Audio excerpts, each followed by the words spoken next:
Toronto மற்றும் சுற்றுவட்டார பகுதிகளில் இந்த வார இறுதியில் சற்று இதமான வானிலை நிலவும் நிலையில் அடுத்த வாரம் மீண்டும் கடும் வெப்பமும் அதிக ஈரப்பதமும் திரும்பும் என வானிலை ஆய்வாளர்கள் எச்சரித்துள்ளனர். சமீபத்தில் பெய்த இடியுடன் கூடிய மழையால் காற்றில் இருந்த ஈரப்பதம் குறைந்து இன்று முதல் வானிலை சற்றே மாறியுள்ளது. தெற்கு ஒன்டாரியோவின் சில பகுதிகளில் தனித்தனி மழை பெய்ய வாய்ப்பிருந்தாலும் பெரும்பாலான இடங்களில் வானம் தெளிவாகவும் காற்று இதமாகவும் இருக்கும் என தெரிவிக்கப்பட்டுள்ளது. இன்று அதிகபட்ச வெப்பநிலை 28 டிகிரி செல்சியஸாக பதிவாகும்.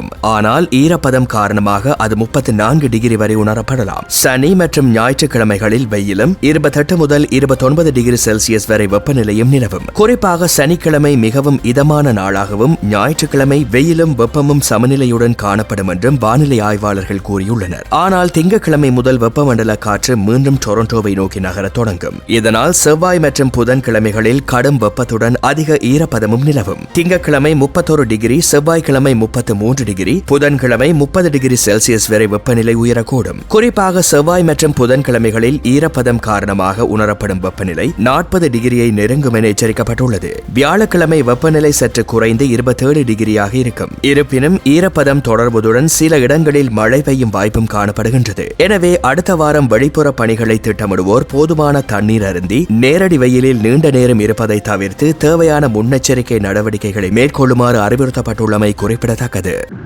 இந்த செய்தி உள்ளிட்ட மேலும் விரிவான செய்திகளுக்கு www.behindmenews.org என்ற இணையதளத்திற்கு சென்று பார்வையிடுங்கள்.